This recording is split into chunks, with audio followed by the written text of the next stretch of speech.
If you're over 50 and back on the job market, you already know something the algorithms haven't figured out how to say out loud. You're being hit twice. Once by the state of hiring itself, the ghost postings, the 6-round interview marathons, the resume black holes that swallow good candidates and answer with silence. And once by your age, which nobody puts in an email, but which sits in the room anyway, quietly deciding whether you look expensive, whether you look tired, whether you look like a problem nobody wants to explain to the next round of budget cuts. Nobody says it that plainly, of course. They say not the right fit. They say, we went in a different direction. Or, we'll keep your resume on file. A sentence with all the sincerity of a dentist saying this won't hurt a bit. The numbers back up what your gut already told you. The Bureau of Labor Statistics found that among long-tenured workers laid off and looking for new jobs, 75% of workers 25 to 54 found one. 55% of workers 55 to 64 did. Only 34% of workers 65 and older did. AARP's numbers are just as blunt. Workers 55 and up land in long-term unemployment at nearly 1.5 times the rate of everybody younger. So yes, you're getting hit twice. What to do? You've got two real moves. Move one is to keep pushing directly into the machine, just smarter than you were pushing before. This isn't about believing in yourself. Belief doesn't clear an applicant tracking system. What clears it is a resume that stops reading like a museum tour of your entire career and starts reading like an argument for what you can do in the next 90 days. Cut it down. The last 10 to 15 years, unless something older speaks directly to the job in front of you. Bury the ancient titles under earlier experience and let them rest. Drop the graduation date if it's not doing you any favors. And retire the phrase, seasoned professional. It sounds like a steakhouse special, not a hire. Language does more work than people think. Compare these two lines.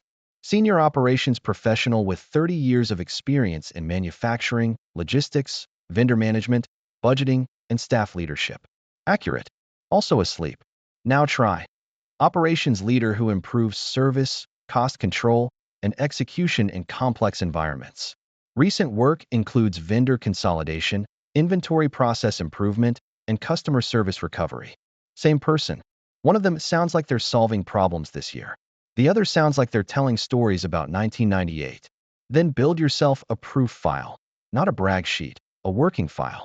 For every strong recent example. What was the problem? What did you actually do? What changed because you were there? When an employer wonders if you're current, don't tell them you are. Show them the receipt. And use the advantage a 28-year-old doesn't have yet. History. People who watched you handle a crisis, calm a client, or clean up somebody else's mess. Don't ask them for a job. That question freezes people. Ask them where your background might still be useful. That's a question people can actually answer. Move 2 is the pivot. And it's the one most people over 50 don't consider until they're exhausted from move 1. The pivot means stepping sideways instead of straight back into the same lane. Consulting, interim leadership, fractional work, project rescue, compliance, client relationship work at a smaller company that actually wants an adult in the room.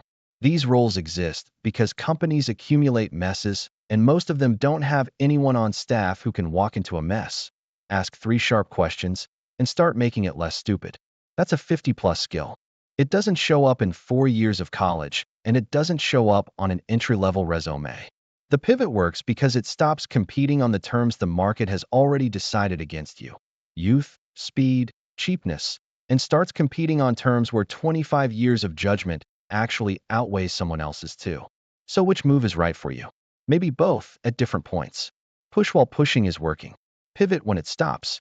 Either way, the worst move is the one where you sit still and wait for the market to notice you were once very good at your job. It won't notice. It's not built to notice. It's built to sort, screen, and move on. So don't wait for it. Build the proof. Make the calls. Take the meeting that isn't technically a job interview. The market may not see your value at first glance. That doesn't mean it isn't there. Do this because the job market is broken, but you're not.